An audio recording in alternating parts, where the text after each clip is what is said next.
Hello and welcome to another video. So if you're new here, which this is only my second video, so everybody is. My name is Shanna and I am a mom of 2 boys, a 4-year-old and a baby.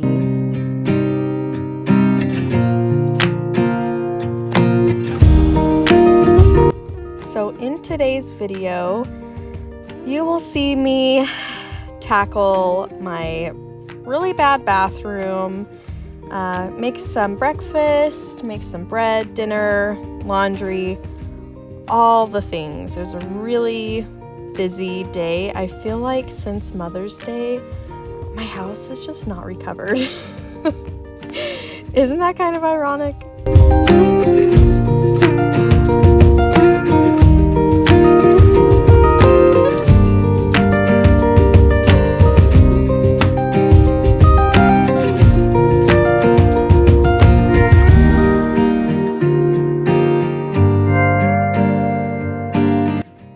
The dishes were not too bad because, well, they were bad the day before, but my husband had stayed up late to do the majority. He just usually doesn't do the hand washing stuff, but I'm not doing them all in this clip. I was just doing enough so that I could make breakfast. Because, dishes are just an all-day thing, and if you are it's nearly impossible to have an empty sink all of the time.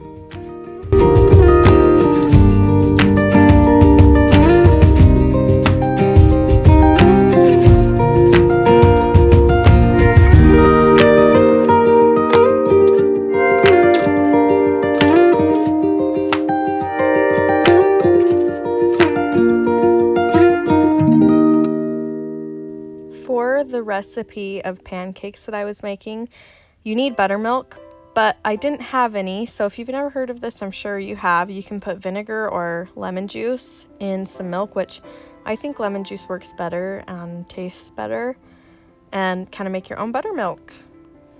But I love this pancake recipe. It has 2 cups of regular all-purpose flour and then a cup of whole wheat flour, some salt, baking powder, baking soda, buttermilk, eggs, and melted butter. It's not like the healthiest thing in the world, but I really do prefer them to regular pancakes, and it makes a lot. So I will just make this up, every week. Sometimes I skip it and just keep it in the fridge for really easy filling breakfasts.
I don't know what it was about this pan, but it defeated me with pancakes. So usually I will use my stainless steel the one without a handle, I will use that pan for my pancakes. And this was my first time using this pink diamond pan for pancakes. And yeah, there we go. I just feel like it cooked slower, so I wasn't used to it.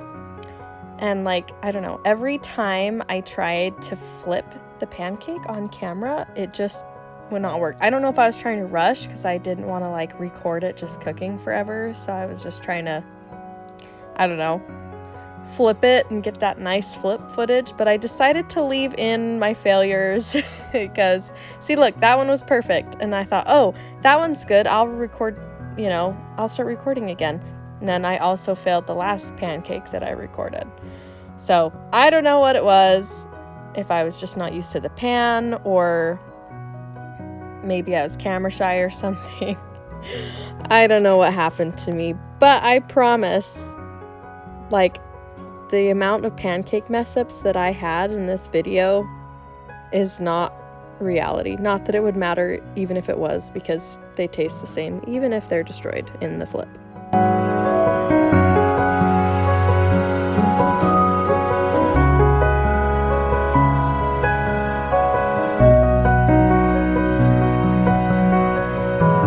So after breakfast, we actually went to church for a couple hours.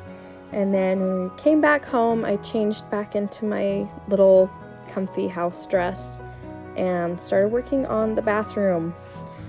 So it was already getting a little bit later into the day by this point. But yeah, my bathroom was pretty bad. Just, I don't know what it is. Every single person in my family, I'm not blaming this on them, it's me too. We get things out and we just forget to put them away. There was the curling iron that I used this morning, which, to be fair, it was hot. So you don't put that back in the drawer when it's super hot. But yeah, I'm using Clorox bleach spray, and I think bleach only needs 10 seconds to kill everything. At most a minute. So I try to leave my cleaners on surfaces for just a little while and then I'll clean.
Glass with is just a dry microfiber cloth and a water and vinegar solution.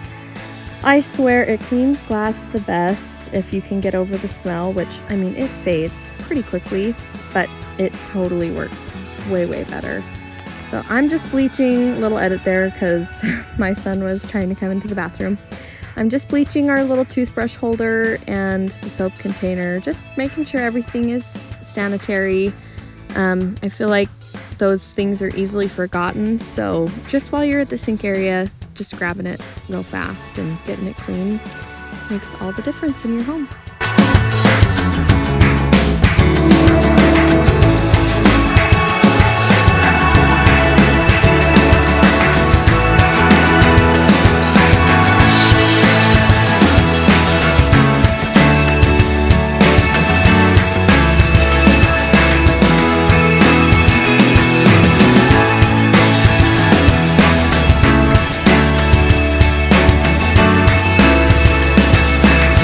This toilet was pretty bad.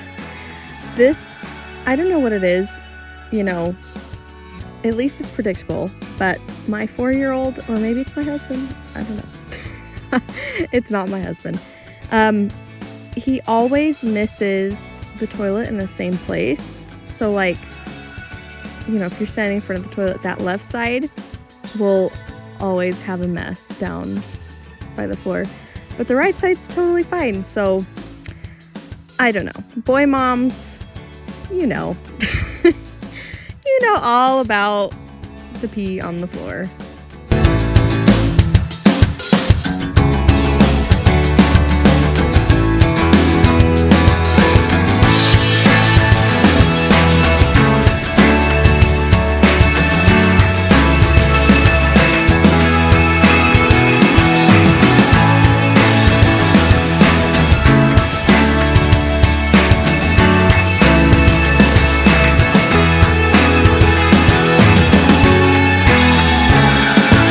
So I kind of totally blocked what I was doing, but I do have a toilet brush that I will usually use to clean the toilet, but it just doesn't go down like all the way.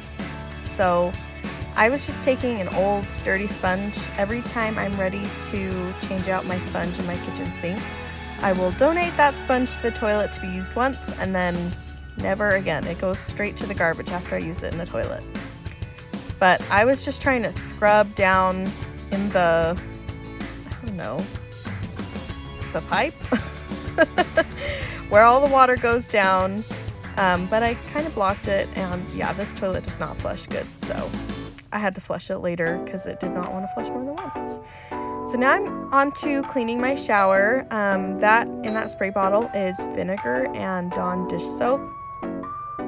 And the issue with that is, you know, never mix any kind of cleaner. I mixed this before I was aware that, like, I knew you weren't supposed to mix cleaners, but I didn't think that dish soap was considered like a chemical. But yeah, you're not supposed to mix dish soap with vinegar even.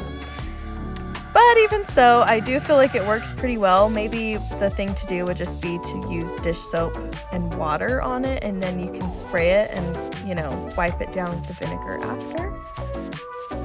You know, or you could do the vinegar first, whatever, but it's a pretty easy thing to clean your shower walls, but it's just awkward. Like, it's not time consuming, but it is very awkward.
finally done. I had gotten a little bit soaked from cleaning the shower, so I went ahead and changed my clothes and moved on downstairs to put in some laundry.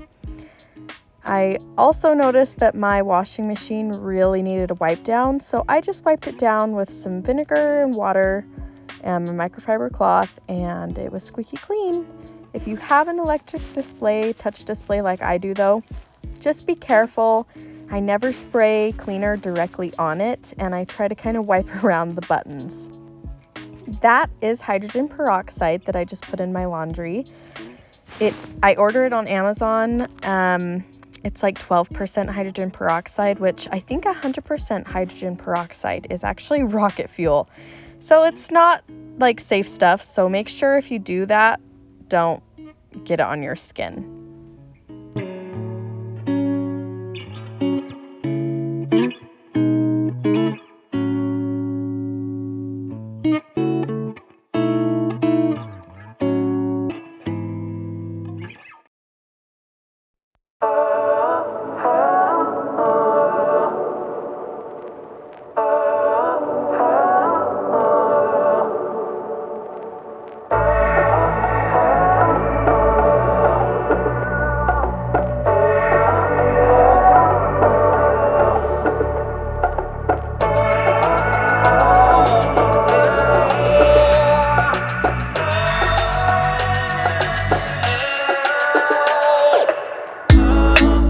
So here I go cleaning the kitchen again. That was the second time I'd cleaned the stove that day. I think by the end of this day, I had cleaned my stovetop like 3 times, done dishes a couple of times. It seriously just never ends. The kitchen and laundry, it's like, that's what you're always doing.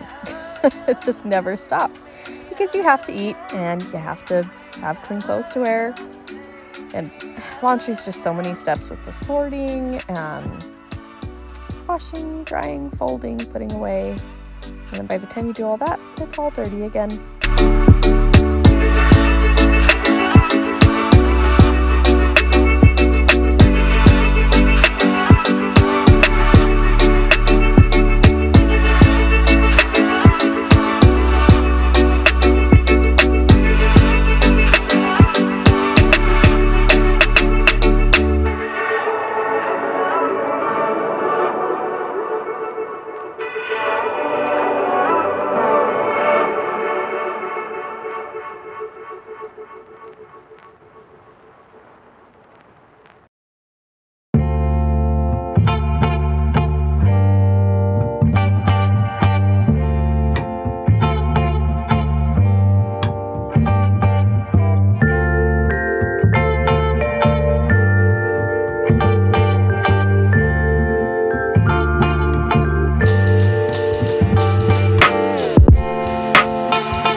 In the video, I sprayed a lot of cleaner on the countertops and then did not wipe them down, and I did dishes while I waited. But most cleaners need 10 minutes to disinfect surfaces, which is why I waited. I don't do it every time, but I did this time.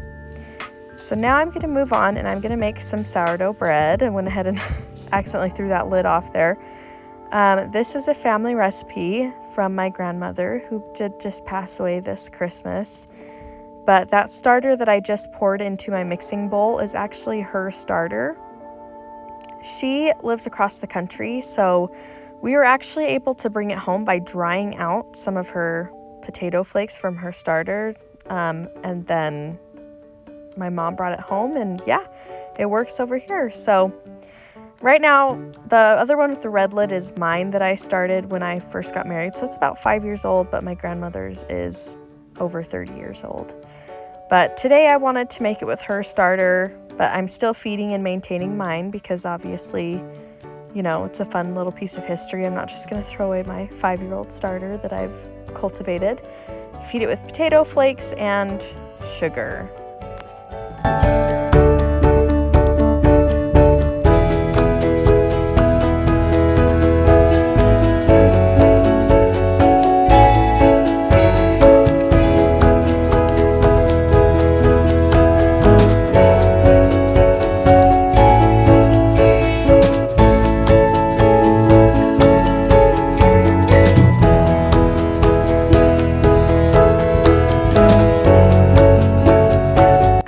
always like to clean the rim around my starters after I pour, just because it's so, it's so bacteria laden, the starter is, and it's full of sugar, and it just gets sticky, messy.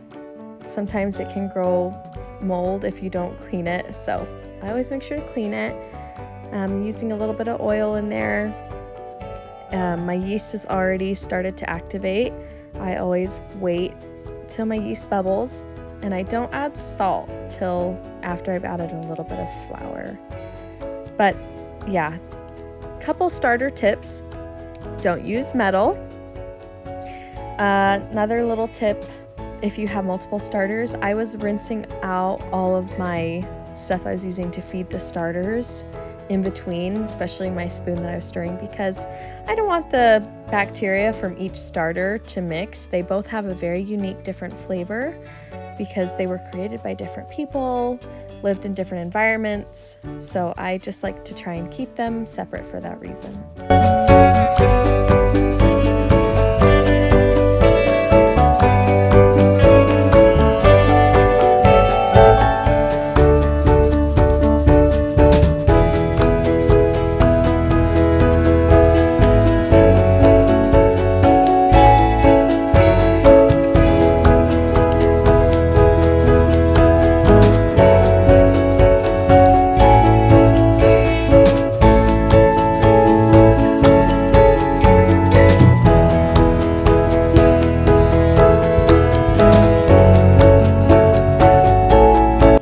Bread making tip for any beginners.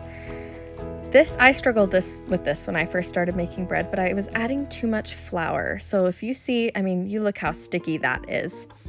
As your gluten develops, your bread will get less sticky, and the gluten continues to develop while it rises. If you add too much flour, you're going to have dense, crumbly, heavy bread. You want that really nice, fluffy crumb, and you get that by not adding too much flour. You want to have really, really sticky dough. But I'm getting ready for the first initial rise. I'm going to go ahead and squirt the dough in the bowl with some oil, and then that just kind of helps it rise. Also, another little tip, that oil softens your dough, so it's going to get even softer.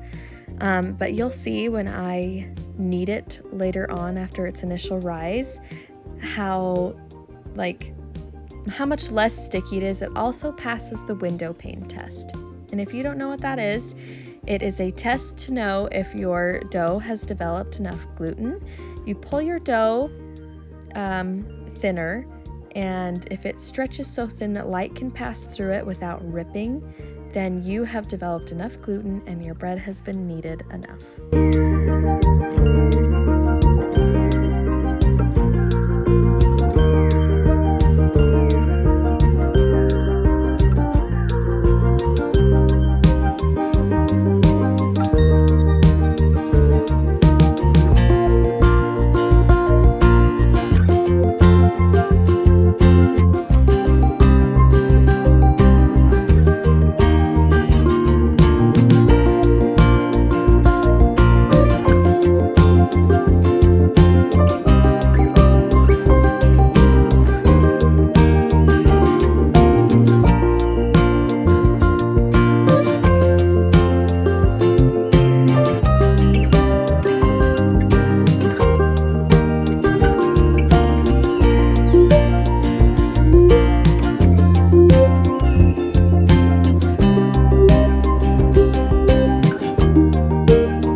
So once again, adding hydrogen peroxide into my laundry. That was the last of the jug that I have, but I do have it on a subscription, so an Amazon subscription, so I'm always getting hydrogen peroxide. But hydrogen peroxide it kills anything organic, so it kills all bacteria, melts hair, skin. That's why you actually should not put it on wounds. But now I'm just cleaning the kitchen floor, just a quick vacuum. I love this Shark vacuum.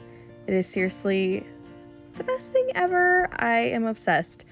My husband gets gifts from his work like every year, and they can be anywhere from like $300 to almost $1,000 in value. I love the company that my husband works for. And we picked that this year, and it has been great. To get something that awesome for, for a gift feels amazing. Now I'm just making some dinner. Not gonna lie, by this point in the day, I was tired. I had been up since before 6 a.m. We'd already been to church. I'd already done a bunch of cleaning and cooking. And in between these clips, I'm still cleaning. I'm still moving, and I'm carrying my tripod and getting things set up. So I decided to do an easy dinner of chicken tacos. I always keep frozen shredded chicken meat in my fridge. I just do it in my Instant Pot. Like, I'll do a whole pack from Walmart, and then I'll shred it in my KitchenAid and then just bag it and freeze it. It saves me so much time.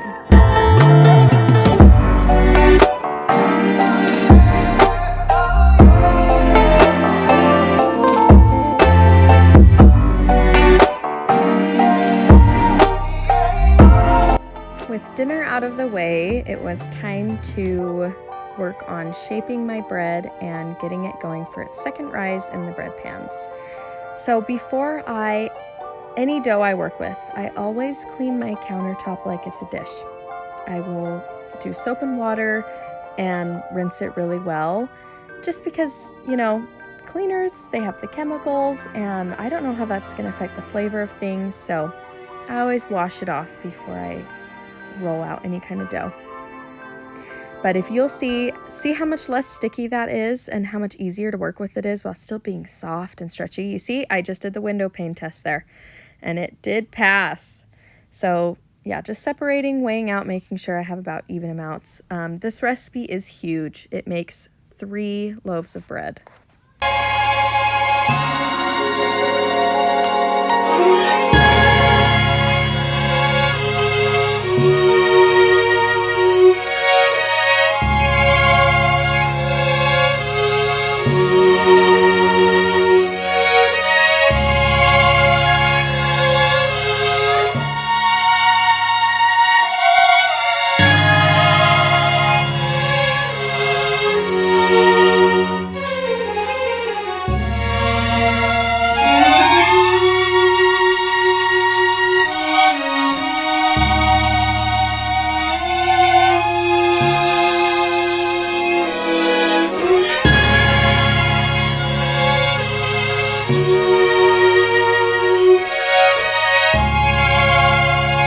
While the bread was cooking, I decided to just get a little bit more cleaning in. Went ahead and changed into my pajamas.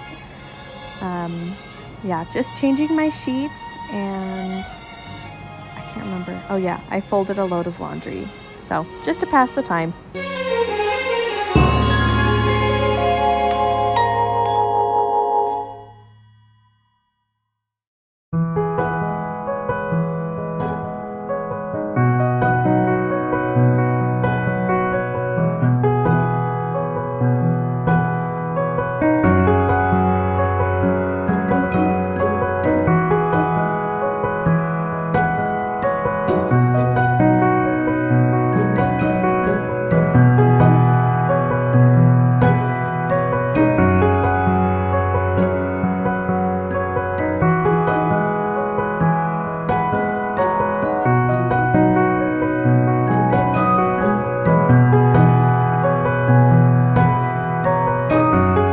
So what I'm doing there is I am folding my bed and making it hotel style.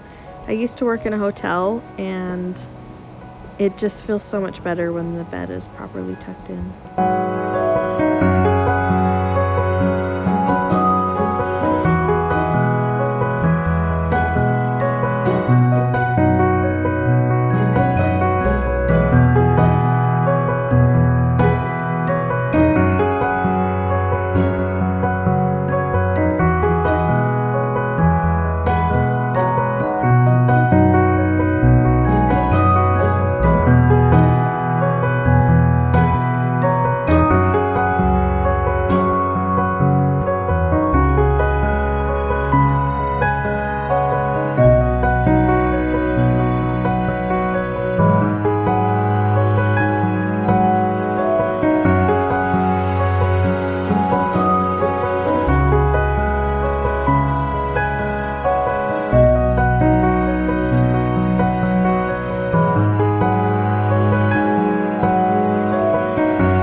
about 8 p.m. and my bread was done.